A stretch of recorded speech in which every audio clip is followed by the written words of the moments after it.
Hi my dear friends, hope you are all doing well. ഇന്ന് നമുക്ക് Leo Tolstoy എഴുതിയ 3 questions എന്നുള്ള short story discuss ചെയ്യാം. Leo Tolstoy ഒരു റഷ്യൻ റൈറ്ററാണ്. അതുപോലെ 3 ക്വസ്റ്റ്യൻസ് എന്നുള്ള ഈ ഷോർട്ട് സ്റ്റോറിയിൽ 3 മെയിൻ ക്യാരക്ടേഴ്സാണുള്ളത്. കിങ്, അതുപോലെ നമ്മുടെ ഹെർമിറ്റ് അതായത് സന്യാസി, അതുപോലെ ബിയേർഡ് മാൻ. ബിയേർഡ് എന്ന് വെച്ചാൽ താടി എന്നാണ് അർത്ഥം. നമുക്ക് തുടങ്ങാം. One day it occurred to a certain emperor that if he only knew the answers to 3 questions, he would never stray in any matter. അപ്പം ഒരു ദിവസം ഒരു ചക്രവർത്തിക്ക് തോന്നി 3 ചോദ്യങ്ങൾക്കുള്ള ഉത്തരം തനിക്ക് അറിയാമെങ്കിൽ താൻ ഒരിക്കലും ഒരു കാര്യത്തിലും തെറ്റിപ്പോകില്ല എന്ന്. വാട്ട് ഇസ് അപ്പോൾ first question, second question, third question നമുക്ക് റീഡ് ചെയ്യാം. What is a best time to do each thing? എല്ലാ കാര്യങ്ങളും ചെയ്യാനുള്ള ബെസ്റ്റ് ടൈം എന്താണ്? Who are the most important people to work with? അത് ആരുടെ കൂടെയാണ് വർക്ക് ചെയ്യേണ്ടത്? ഇമ്പോർട്ടൻ്റ് ആയിട്ടുള്ള പീപ്പിളിൻ്റെ കൂടെ ആരുടെ കൂടെയാണ് വർക്ക് ചെയ്യേണ്ടത്? What is the most important thing to do all the time? ഏറ്റവും ഇമ്പോർട്ടൻ്റ് ആയിട്ടുള്ള തിങ് എപ്പോഴും നമ്മൾ ചെയ്യേണ്ടത് എന്താണ്? So the emperor issued a decree throughout his kingdom announcing that whoever could answer the question would receive the great reward. അപ്പം ചക്രവർത്തി തൻ്റെ രാജ്യത്തിനുടനീളം ഒരു കൽപ്പന പ്രകടിപ്പിച്ചു. ചോദ്യങ്ങൾക്ക്, ഈ 3 ചോദ്യങ്ങൾക്ക് ഉത്തരം നൽകാൻ കഴിയുന്നവർക്ക് വലിയ പ്രതിഫലം നൽകുമെന്ന് നമ്മുടെ എംപറർ ചക്രവർത്തി പറഞ്ഞു. Many who read the decree made their way to the palace at once, each person with a different answer. അപ്പോൾ കൽപ്പന വായിച്ച പലരും കൊട്ടാരത്തിലേക്ക് പോയി. ഓരോരുത്തരും വ്യത്യസ്തമായ ഉത്തരവുമായിട്ടാണ് പോയത്. In reply to the first question, ഇനി ഫസ്റ്റ് ക്വസ്റ്റ്യൻ്റെ റിപ്ലൈ ആരൊക്കെ എന്തൊക്കെ പറഞ്ഞു എന്നതാണ് ഇവിടെ പറയാൻ പോകുന്നത്. One person advised that the emperor make up a thorough time schedule concentrating every hour, day, month and year for certain task and then follow the schedule to the.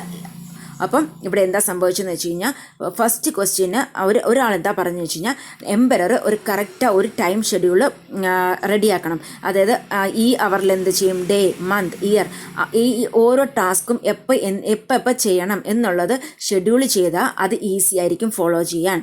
Only then could he hope to do every task. അങ്ങനെ ചെയ്ത് കഴിഞ്ഞാൽ correct ടൈമിൽ എല്ലാ ടാസ്കും ചെയ്ത് തീർക്കാൻ ഒക്കുമെന്ന് ഒരു മനുഷ്യൻ പറഞ്ഞു. Another person replied that it was impossible to plan in advance and that the emperor should put all his vain amusements aside and remain attentive to everything in order to know what to do at what time. അപ്പോൾ മുൻകൂട്ടി ആസൂത്രണം ചെയ്യുന്നത് അസാധ്യമാണെന്ന് വേറൊരാൾ പറഞ്ഞു.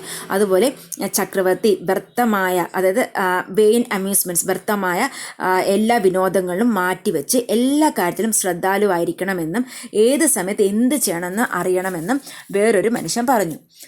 Someone else insisted that by himself the emperor could never hope to have all the foresight and competence necessary to decide when to do each and every task, and what he really needed was to set up a council of the wise and then to act according to their advice. അപ്പോൾ വേറൊരാൾ എന്താ പറഞ്ഞതെന്ന് വെച്ച് കഴിഞ്ഞാൽ, ഓരോ ജോലിയും എപ്പോൾ ചെയ്യണമെന്ന് തീരുമാനിക്കുന്ന രീതിയിൽ ആവശ്യമായ ഒരു ദീർഘവീക്ഷണം, അതാണ് ഫോർസൈറ്റ്, ദീർഘവീക്ഷണമോ കോമ്പിറ്റൻസ്, കഴിവോ ചക്രവർത്തിക്ക് ഉണ്ടാകണമെന്നില്ല. അപ്പോൾ എന്ത് ചെയ്യണം, ഒരു കൗൺസിൽ ഓഫ് വൈസായിട്ടുള്ള ഒരു കൗൺസിലിന്, ജ്ഞാനികളുടെ ഒരു കൗൺസിൽ സ്ഥാപിക്കണം. അപ്പോൾ അവരുടെ ഉപദേശം അനുസരിച്ച് ചക്രവർത്തി ചെയ്യുന്നതായിരിക്കും നല്ലത് എന്ന് വേറൊരാൾ പറഞ്ഞു. Someone else said that certain matters required immediate decision and could not wait for consultation. അപ്പോൾ വേറൊരാൾ എന്താ പറഞ്ഞതെന്ന് വെച്ച് കഴിഞ്ഞാൽ, ഓരോരുത്തരുടെ അഭിപ്രായം പറയുക. അപ്പോൾ വേറൊരാൾ പറഞ്ഞു, ചില ഡിസിഷനൊക്കെ പെട്ടെന്ന് എടുക്കേണ്ടത്, അപ്പോൾ ഒരു കൺസൾട്ടേഷനോ ഇങ്ങനെ കൗൺസിലിൻ്റെ ഡിസിഷൻ എടുത്ത് അത് വെയിറ്റ് ചെയ്യാനൊന്നും ഒക്കത്തില്ല. But if he wanted to know in advance, അതായത് അഡ്വാൻസ് ആയിട്ട് എല്ലാം അറിയണമെങ്കിൽ, what was going to happen, എന്താ സംഭവിക്കുന്നതെന്ന് അറിയണമെന്നുണ്ടെങ്കിൽ ഹി ഷുഡ് കൺസൾട്ട് മാജീഷ്യൻസ്, ഒരു മാന്ത്രികനെയോ അല്ലെങ്കിൽ ജ്യോത്സ്യന്മാരെ സമീപിക്കണം എന്ന് വേറൊരാൾ പറഞ്ഞു. ദ റെസ്പോൺസസ് ടു, ഇനി ഇതെല്ലാം ഫസ്റ്റ് ക്വസ്റ്റ്യൻ്റെ റെസ്പോൺസസ് ആണ്. ഇനി the responses to the second question also lacked accord. അപ്പോൾ രണ്ടാമത്തെ ചോദ്യത്തിനുള്ള മറുപടിയും അത്ര ഒരു നല്ല യോജിപ്പുള്ള നല്ലൊരു മറുപടിയൊന്നും കിട്ടിയില്ല. One person said that the emperor needed to place all his trust in administration. അപ്പോൾ ഒരാൾ പറഞ്ഞു, എംപററിൻ്റെ ട്രസ്റ്റ്, വിശ്വാസം എല്ലാം അഡ്മിനിസ്ട്രേഷൻ ചെയ്യുന്നവരിൽ നല്ലോണം വിശ്വാസം അർപ്പിക്കണം. അതിന് വേറൊരാൾ പറഞ്ഞു, another's reliance on priest and monks. വേറെ പറഞ്ഞു പ്രീസ്റ്റിൻ്റെയും മങ്സിൻ്റെയും പവറിൽ വിശ്വസിക്കണം. വൈൽ അതേഴ്സ് റെക്കമെൻഡഡ് ഫിസിഷ്യൻ, വേറെ ചിലർ ഫിസിഷ്യനെ റെക്കമെൻഡ് ചെയ്തു. Still others put their faith in warriors എന്ന് വെച്ചാൽ സോൾജേഴ്സ്, ചിലർ പറഞ്ഞു സോൾജേഴ്സിനെ വിശ്വസിക്കണം. ദ തേർഡ് ക്വസ്റ്റ്യൻ, അപ്പോൾ സെക്കൻഡ് ക്വസ്റ്റ്യൻ ആൻസർ കറക്റ്റായിട്ടൊരു ആൻസർ കിട്ടിയില്ല നമ്മുടെ എംപററിന്. The third question drew a similar variety of answers, third ക്വസ്റ്റ്യനും നിറയെ വെറൈറ്റി ആൻസേഴ്സ് വന്നു. Some said science was a most important pursuit, അത് പെർസ്യൂട്ട് എന്ന് വെച്ചാൽ ഫോളോ ചെയ്യേണ്ടത് അല്ലെങ്കിൽ എയിം, അപ്പം സയൻസ് ആണ് ഫോളോ ചെയ്യേണ്ടത്, അതാണ് ഒരു എയിം എന്ന് പറഞ്ഞു. അതേഴ്സ് ഇൻസിസ്റ്റഡ് ഓൺ റിലീജിയൻ, ചിലർ പറഞ്ഞു റിലീജിയൻ ആണ് നമ്മൾ ഫോളോ ചെയ്യേണ്ടത്. Yet others claimed most important thing was military skill, ചിലർ പറഞ്ഞു മിലിറ്ററി സ്കില്ലാണ് ഏറ്റവും നമ്മൾ ഫോളോ ചെയ്യേണ്ട ഒരു കാര്യം എന്ന് പറഞ്ഞ് തേർഡ് ക്വസ്റ്റ്യൻ ആൻസേഴ്സ് കൊടുത്തു. The emperor was not pleased with any of the answers, അപ്പോൾ എംപററിന് ഈ ആൻസർ ഒന്നും പ്ലീസ് ആയില്ല. And no reward was given, അതുകൊണ്ട് തന്നെ ആർക്കും ഒരു പ്രതിഫലവും കിട്ടിയില്ല. After several nights of reflection, the emperor resolved to visit a hermit who lived upon a mountain and was said to be an enlightened man. അനേക രാത്രികൾ ഇതിനെക്കുറിച്ചൊക്കെ ധ്യാനിച്ച ശേഷം നമ്മുടെ ചക്രവർത്തി ഒരു സന്യാസിയെ സന്ദർശിക്കാം എന്ന് തീരുമാനിച്ചു. ഈ സന്യാസി പർവ്വതത്തിൻ്റെ മുകളിൽ അവിടെയാണ് വസിക്കുന്നത്. അതുപോലെ എല്ലാവരും പറഞ്ഞു ഭയങ്കര എൻലൈറ്റൻഡ് മാൻ, അതായത് ഭയങ്കര പ്രബുദ്ധനായ ഭയങ്കര ജ്ഞാനിയായ ഒരു മനുഷ്യനാണ് ആ സന്യാസി എന്നും പറഞ്ഞു. The emperor wish to find the hermit to ask him the 3 questions, അപ്പോൾ എംപറിന് ഭയങ്കര ആഗ്രഹമുണ്ട് ഹെർമിറ്റിനെ പോയി കാണാനും ഈ ക്വസ്റ്റ്യൻസിൻ്റെ ആൻസർ കിട്ടാനും. തോ he knew the hermit never left the mountains, അപ്പോൾ നമ്മുടെ എംപററിന് അറിയാം സന്യാസി മൗണ്ടൻ ലെഫ്റ്റ് ആയിട്ടില്ല, ലീവ് ചെയ്തിട്ടില്ല, അവിടെ തന്നെ ഉണ്ടെന്നും. And was known to receive only the poor, അതായത് നമ്മുടെ ഹെർമിറ്റിനെ കാണുന്നത് ദരിദ്രർക്ക് മാത്രമേ അത് കാണാനുള്ള അവസരം ഉണ്ടായിരുന്നുള്ളൂ. And refusing to have anything to do with persons of wealth or power അങ്ങനെയുള്ളവരെയൊന്നും കാണാൻ ഹെർമിറ്റ് കൂട്ടാക്കിയിട്ടില്ലായിരുന്നു. So the emperor disguised himself as a simple person and ordered his attendants to wait for him at the foot of the mountains while he climbed the slope alone to seek the hermit. അതിനാൽ എന്ത് ചെയ്തെന്ന് വെച്ച് കഴിഞ്ഞാൽ ചക്രവർത്തി ഒരു സാധാരണ കർഷകനായി വേഷം മാറി സന്യാസിയെ തേടി ഒറ്റയ്ക്ക് ആ ചരിവിലൂടെ കയറുമ്പോൾ പർവ്വതത്തിൻ്റെ അടിവാരത്ത് കാത്തിരിക്കാൻ ആരോട് പറഞ്ഞു? തൻ്റെ പരിചാരകരോട് ആജ്ഞാപിച്ചു. Reaching the holy man's dwelling place, the emperor found the hermit digging a garden in front of his hut. അപ്പം നമ്മുടെ ഹോളിമാൻ്റെ അതായത് ഹെർമിറ്റിൻ്റെ താമസിക്കുന്നുണ്ടാകും, അതാണ് ഡ്വെല്ലിംഗ് പ്ലേസിലെത്തിയപ്പം നമ്മുടെ ചക്രവർത്തി എന്താ കണ്ടതെന്ന് വെച്ചാൽ ഹെർമിറ്റ് ഡിഗ് ചെയ്യുവാണ്, കുഴിക്കുവാണ്, എന്ത് ചെയ്യാൻ? ഹട്ടിൻ്റെ മുമ്പിൽ കുടിലിൻ്റെ മുമ്പിൽ ഗാർഡൻ സെറ്റ് ചെയ്യാൻ വേണ്ടി. When the hermit saw the stranger എന്ന് വെച്ചാൽ അപരിചിതൻ. When the hermit saw the stranger he nodded his head in greeting and continue to dig. അപ്പോൾ ഒരു അപരിചിതനെ കണ്ടപ്പോഴത്തേക്ക് ഗ്രീറ്റിങ്ങിൻ്റെ ഭാവത്തിൽ തലയൊന്ന് ലൈറ്റ് നോഡ് എന്ന് വെച്ചാൽ തല ആട്ടുക അങ്ങനെയൊക്കെ പറയാം. കണ്ടിന്യൂ ടു ഡിഗ്, എന്നിട്ട് കുഴിക്കാൻ തുടങ്ങി. The labour was obviously hard on him. So അധ്വാനം, ഈ ചെയ്യുന്ന അധ്വാനം അദ്ദേഹത്തിന് കഠിനമായിരുന്നു എന്ന് പറയുന്നു. കാരണം എന്താണെന്ന് വെച്ച് കഴിഞ്ഞാൽ he was an old man, ആ സന്യാസി ഒരു ഓൾഡ് മാൻ ആണ്. And each time he thrust means push forcibly his spade എന്ന് വെച്ചാൽ നമ്മൾ പാര ഇല്ലെങ്കിൽ മൺവെട്ടി എന്നൊക്കെ പറയത്തില്ലേ, spade into the ground to turn the earth. Heaved means breath heavily. അപ്പോൾ ഓരോ നേരവും അയാൾ ഫോഴ്സ്ലി ആ സ്പേഡ്, നമുക്കറിയാം മൺവെട്ടി വെച്ച് കുഴിക്കാൻ ഈസി അല്ല, നമ്മൾ മണ്ണ് നല്ല ഫോഴ്സിൽ വേണം മൺവെട്ടി വെക്കാൻ മണ്ണിലോട്ട്, അങ്ങനെ വെച്ചാലേ അത് പെട്ടെന്ന് മണ്ണെല്ലാം ഇളകി വരത്തുള്ളൂ. അപ്പോൾ അതങ്ങനെ ചെയ്തുകൊണ്ടിരിക്കുന്ന സമയത്ത് നമ്മുടെ ഹെർമിറ്റ് നല്ലോണം ബ്രീത്ത് ചെയ്യുന്നുണ്ട് ഹെവിലി ആയിട്ട്.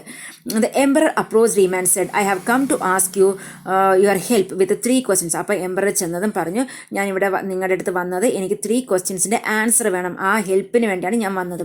What is the best time to do each thing, ഏത് സമയമാണ് നല്ല what is the best time to do each thing, ഓരോ കാര്യങ്ങൾ ചെയ്യുന്നതിന് ബെസ്റ്റ് ടൈം ഏതാണ്? Who are the most important people to work with, ഏത് ഇമ്പോർട്ടൻ്റ് ആയിട്ടുള്ള പീപ്പിളിൻ്റെ കൂടെയാണ് വർക്ക് ചെയ്യേണ്ടത്? What is the most important thing to do all the times, എന്താണ് ഇമ്പോർട്ടൻറ്റ് തിങ്സ്, എപ്പോഴും ചെയ്യേണ്ട ഇമ്പോർട്ടൻറ്റ് തിങ്സ് ഏതൊക്കെയാണ്? The hermit listened attentively but only patted the emperor on the shoulder and continue digging. അപ്പോൾ hermit ഇതെല്ലാം questions എല്ലാം listen ചെയ്തിട്ട് just എംപററിൻ്റെ ഷോൾഡറിൽ പാറ്റ് ചെയ്ത് തട്ടിയിട്ട് ഡിഗ് ചെയ്യാൻ തുടങ്ങി, കുഴിച്ചുകൊണ്ടേ ഇരിക്കാൻ തുടങ്ങി. The emperor said you must be tired here let me give you a hand that. അപ്പോൾ എംപറർ പറഞ്ഞു നിങ്ങൾ ടയേർഡ് ആയിട്ടുണ്ട്, ഞാൻ നിങ്ങളെ ഹെൽപ്പ് ചെയ്യാം, അതാണ് let me give a hand that. The hermit thanked him. അപ്പോൾ ഹെർമിറ്റ് നന്ദി പറഞ്ഞു. Handed the emperor the spade. അപ്പോൾ സ്പേഡ് മൺവെട്ടി എംപറിൻ്റെ കയ്യിൽ കൊടുത്തു. And then sat down on the ground rest. എന്നിട്ട് റെസ്റ്റ് ചെയ്യാനിരുന്നു. After he had dug 2 rows the emperor stopped and turn to the permit and repeated his 3 questions. അപ്പം emperor 2 row നല്ലോണം കുഴിച്ച ശേഷം പിന്നെയും തിരിഞ്ഞിട്ട് ഹെർമിറ്റിനോട് ഈ ക്വസ്റ്റ്യൻസ് റിപ്പീറ്റ് ചെയ്തു. The hermit still did not answer but instead stood up and pointed to the spade and said why don't you rest now. ആ ചോദിച്ച സമയത്തും നമ്മുടെ ഹെർമിറ്റ് ആൻസർ ഒന്നും പറഞ്ഞില്ല. എന്നിട്ട് എഴുന്നേറ്റ് ആ സ്പേഡിനെ പോയിന്റ് ചെയ്തിട്ട് പറഞ്ഞു, ഞാൻ ചെയ്യാം, നിങ്ങൾ റെസ്റ്റ് എടുക്കൂ, I can take over again, ഞാൻ ചെയ്തോളാം. But the emperor continue to dig. പക്ഷേ നമ്മുടെ എംപറർ പിന്നെയും ഡിഗ് ചെയ്തുകൊണ്ടേ ഇരുന്നു. 1 hour passed, then 2. Finally the sun began to set behind the mountains. അപ്പോൾ 1 മണിക്കൂർ കഴിഞ്ഞു. അത് കഴിഞ്ഞ് സൺ സെറ്റായി മൗണ്ടൻസിൻ്റെ ബിഹൈൻഡിൽ, അതായത് സൺ സെറ്റായി എന്നാണ് പറയുന്നത്. The emperor put down the spade and set to the hermit, I came here to ask if you could answer my 3 questions, but if you can't give me any answer please let me know that so that I can get on my way. അപ്പോൾ emperor പറയുവാണ്, ഞാനിവിടെ വന്നത് ഈ question ചോദിക്കാൻ വേണ്ടിയാണ്. നിങ്ങൾക്ക് ഇതിൻ്റെ answer പറയാനൊക്കുമെങ്കിൽ പറയണം, ഇല്ലെങ്കിൽ നിങ്ങൾ പറഞ്ഞാൽ ഞാൻ ഇവിടുന്ന് പൊക്കോളാം. The hermit lifted his head and asked the emperor, do you hear someone running over there? അപ്പോൾ ഹെർമിറ്റ് പെട്ടെന്ന് തലയൊന്ന് ലിഫ്റ്റ് ചെയ്തിട്ട് പറഞ്ഞു, എംപറിനോട് ചോദിച്ചു, നിങ്ങൾ കേൾക്കുന്നുണ്ടോ ആരെങ്കിലും ഓടി വരുന്നത്? The emperor turned his head. അപ്പോൾ എംപറർ തലന്ന് തിരിച്ചപ്പം the both saw a man with a long white beard emerge from the woods. അപ്പം ഒരു വൈറ്റ് ബിയാർഡ്, അതായത് വെള്ള താടിയൊക്കെ ആയിട്ട് ഒരു മനുഷ്യൻ ഓടി വന്നുകൊണ്ടിരിക്കുവാണ്. വുഡ്സ് എന്ന് വെച്ചാൽ ഫോറസ്റ്റിൽ നിന്ന്.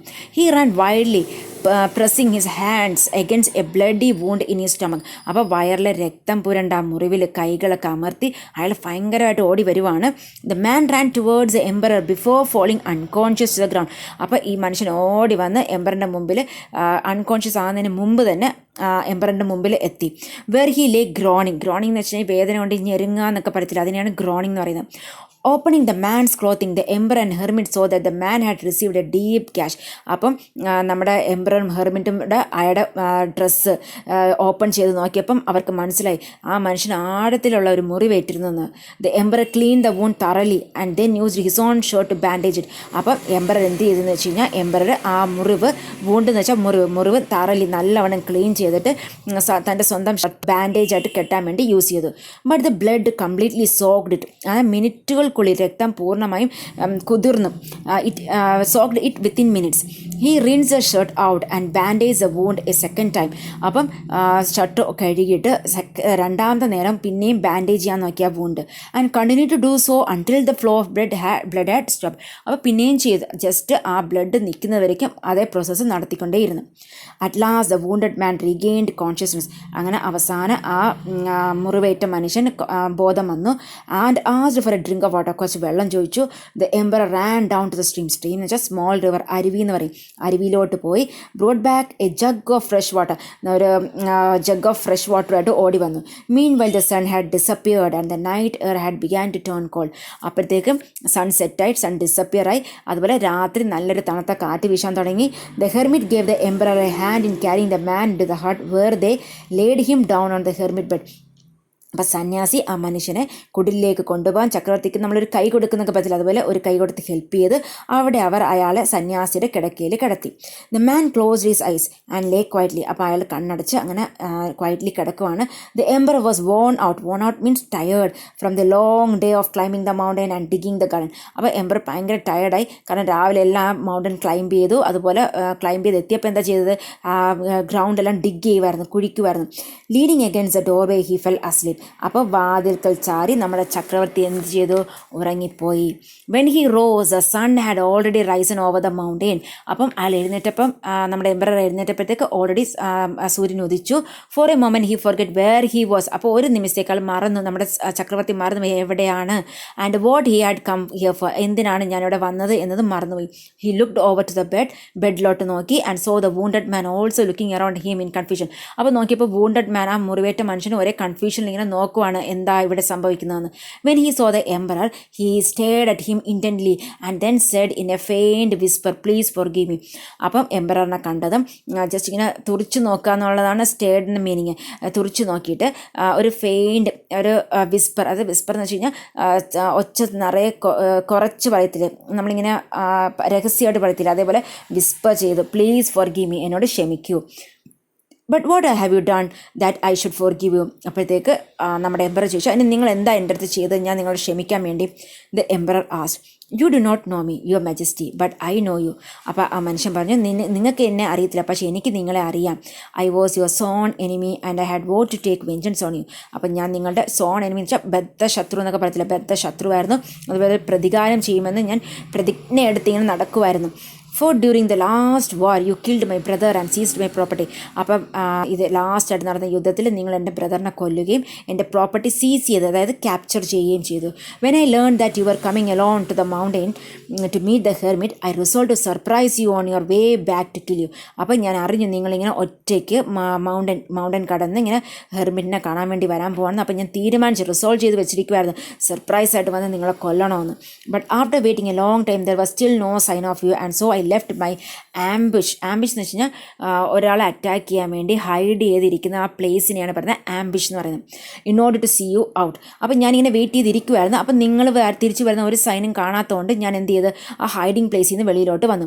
But instead of finding you I came across your attendants. അപ്പം ഞാൻ വന്നപ്പോൾ ഞാൻ ആരെ കണ്ടതെന്ന് വെച്ച് കഴിഞ്ഞാൽ നിങ്ങളുടെ അറ്റൻഡൻസിനെ കാണാനിടയായി. ആൻഡ് ഹൂ റെക്കഗ്നൈസ്ഡ് മീ, അവരെന്നെ മനസ്സിലാക്കി, അവരെന്നെ കണ്ടുപിടിച്ചു. ഗിവിങ് മീ ദിസ് വൺ, അവരാണ് എന്നെ ഈ മുറിവേൽപ്പിച്ചത്. Luckily I escaped and ran here.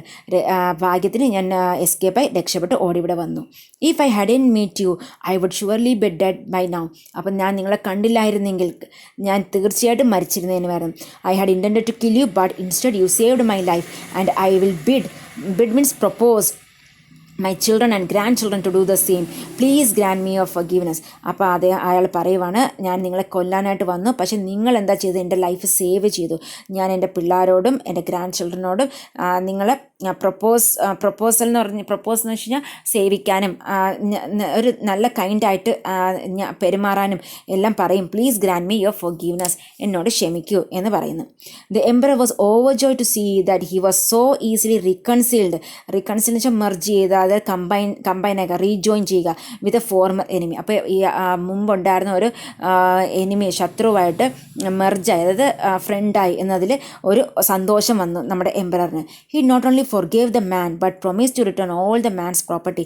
അപ്പോൾ അയാളുടെ ക്ഷമിക്കുക മാത്രമല്ല അയാളുടെ പ്രോപ്പർട്ടി എല്ലാം തിരിച്ചു കൊടുക്കാനും പ്രോമിസ് ചെയ്ത് and to send his own physician and servant to wait on the man until he was completely healed. അപ്പോൾ ഇയാളുടെ മുറിവെല്ലാം ഉണങ്ങുന്നത് വരയ്ക്കും ഫിസിഷ്യനും അതുപോലെ നമ്മുടെ ചക്രവർത്തിയുടെ സെർവൻറ്റും ഇയാളെ സേവിക്കാനും ഉള്ള ഒരവസരം കൊടുക്കുമെന്നും നമ്മുടെ കിങ് തീരുമാനിച്ചു. After ordering his attendant to take the man home the emperor return to see the hermit. അപ്പം അറ്റൻഡൻ്റ് അടുത്ത് ഈ മനുഷ്യനെ വീട്ടിലോട്ട് തിരിച്ചു കൊണ്ടുപോകാൻ പറഞ്ഞിട്ട് നമ്മുടെ എംപറർ നമ്മുടെ സന്യാസിയെ കാണാൻ വേണ്ടി വെളിയിലോട്ട് ഇറങ്ങി. Before returning to the palace the emperor wanted to repeat his 3 questions one last time. അപ്പം എംപറർ പാലസിലോട്ട് പോകുന്നതിന് മുമ്പ് ഈ ക്വസ്റ്റ്യൻസിൻ്റെ ആൻസർ കിട്ടണം എന്നുള്ള ആഗ്രഹം കൊണ്ട് ഒന്നുകൂടെ ചോദിക്കുവാണ്. He found the hermit sowing seeds in the earth they had dug the day before. അപ്പോൾ ഈ തലേന്ന് അവർ ഡിഗ് ചെയ്ത കുഴിച്ച ആ മണ്ണിൽ വിത്ത് വിതയ്ക്കുന്നത് കണ്ടു. ഹെർമിറ്റ് വിത്ത് വിതയ്ക്കുന്നത് നമ്മുടെ എംപറർ കണ്ടു. The hermit stood up and looked at the emperor. അപ്പോൾ ഹെർമിറ്റ് എഴുന്നേറ്റിട്ട് നമ്മുടെ എംപററിനെ നോക്കി. But your questions are already been answered. അപ്പം നോക്കിയതും പറഞ്ഞേ, നിങ്ങളുടെ ക്വസ്റ്റ്യൻസിനെല്ലാം ആൻസർ കിട്ടിയല്ലോ ഇങ്ങനെ പറഞ്ഞു. How is that the emperor asked puzzled. അപ്പോൾ എംപറർ പെട്ടെന്ന് പസിലായിട്ട് കൺഫ്യൂഷനായിട്ട് പറഞ്ഞു, അതെങ്ങനെ ഇങ്ങനെ ചോദിച്ചു. Yesterday, if you had not taken pity on my age and given me a hand with digging these beds, you would have been attacked by that man on your way home. Then you would have deeply regretted not staying with me. അപ്പം ഇന്നലെ നിങ്ങൾ എൻ്റെ അടുത്ത് പിറ്റി തോന്നി, അനുകമ്പ തോന്നി, എൻ്റെ ഈ ഏജ് കണ്ടിട്ട്, അതായത് ഞാൻ ടയേർഡായിട്ട് നിന്ന് ഡിഗ് ചെയ്യുന്നല്ലോ എന്ന് കണ്ട് എന്നെ ഹെൽപ്പ് ചെയ്യാൻ വേണ്ടി ഒരു ഹാൻഡ് തന്ന് ഡിഗ് ചെയ്ത് അവിടെ തന്നെ നിന്നത് കൊണ്ട്, അതായത് വീട്ടിലോട്ട് പോവാതിരുന്നത് കൊണ്ട് എന്താ സംഭവിച്ചത്, ആ മനുഷ്യൻ നിങ്ങളെ അറ്റാക്ക് ചെയ്തില്ല. അപ്പം then you would have deeply regretted not staying with. അങ്ങനെ അല്ലായിരുന്നെങ്കിൽ എന്ത് സംഭവിച്ചതിനുമായിരുന്നു, തീർച്ചയായിട്ടും അറ്റാക്ക് ചെയ്തതിനുമായിരുന്നു. Therefore the most important time, ഇനി വരുന്നതെല്ലാം അടുത്ത 2 പാരഗ്രാഫിലോട്ട് പറഞ്ഞതെല്ലാം നമ്മുടെ എംപറർ ചോദിച്ച ക്വസ്റ്റ്യൻ്റെ ആൻസേഴ്സാണ് ഹെർമിറ്റ് പറഞ്ഞു കൊടുക്കുന്നത്. Therefore the most important time was a time you were digging in the bed. അപ്പോൾ ഇമ്പോർട്ടൻറ്റ് ടൈം എന്ന് ചോദിച്ചില്ലേ, അത് ഏത് ടൈമാണെന്ന് വെച്ച് കഴിഞ്ഞാൽ നിങ്ങൾ ഡിഗ് ചെയ്തുകൊണ്ടിരുന്നില്ലേ, അതാണ് most important time. The most important person was myself. അത് മോസ്റ്റ് ഇമ്പോർട്ടൻറ്റ് പേഴ്സൺ ആരാന്നറിയാമോ, അത് ഞാൻ തന്നെയാണ്. And the most important pursuit was to help me. അത് മോസ്റ്റ് ഇമ്പോർട്ടൻറ്റ് തിങ് പെർസ്യൂട്ട്, അത് എയിം എന്താണെന്ന് വെച്ചാൽ എന്നെ ഹെൽപ്പ് ചെയ്ത്, അതാണ് Later, when the wounded man, ഇനി അടുത്ത പറയുവാണ്, later when the wounded man ran up here, the most important time was a time you spent dressing his wounds. അതുമാതിരി അതേ ക്വസ്റ്റിൻ്റെ ആൻസർ തന്നെ വേറൊരു ഇൻസിഡൻറ്റിലൂടെ പറയുവാണ്. ആ വൂണ്ടഡ് മാൻ വന്നപ്പോൾ സന്ദർഭത്തെ വെച്ച് പറയുവാണ്. ഏറ്റവും ഇമ്പോർട്ടൻ്റ് ടൈം ഏതാണെന്നറിയാമോ? നിങ്ങൾ ആ വൂണ്ടഡ് മാന് ഡ്രസ്സ് ചെയ്ത് കൊടുത്ത ടൈം, ക്ലീൻ ആക്കി കൊടുത്ത വൂണ്ടെല്ലാം. For if you had not cared for him he would have died. നിങ്ങൾ കെയർ ചെയ്തിരുന്നില്ലായിരുന്നെങ്കിൽ അയാൾ മരിച്ചേനുമായിരുന്നു. And you would have lose a chance to reconcile with him. അതുപോലെ അയാളുമായിട്ട് റീജോയിൻ ചെയ്യാനും നിങ്ങളുടെ എനിമിയാണ്, പക്ഷേ അയാളുമായിട്ട് റീജോയിൻ ചെയ്യാനും ഒക്കത്തില്ലായിരുന്നു. Likewise he was a most important person.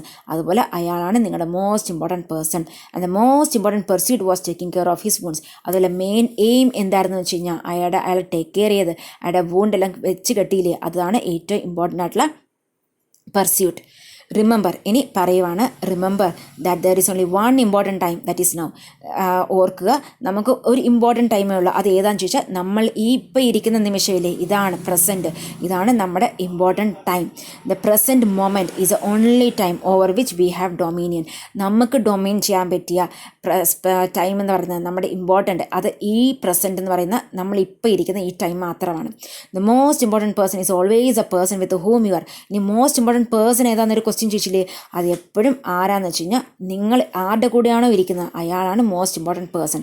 Who is right before you, for who knows if you will have dealings with any other person in the future. നമുക്ക് ഫ്യൂച്ചറിനെ കുറിച്ച് പറയാനൊക്കെ ഇല്ല. അപ്പോൾ ഈ നിമിഷം നിങ്ങൾ ആരുടെ കൂടെ ഇരിക്കുന്നോ അതാണ് മോസ്റ്റ് ഇമ്പോർട്ടൻറ്റ് പേഴ്സൺ.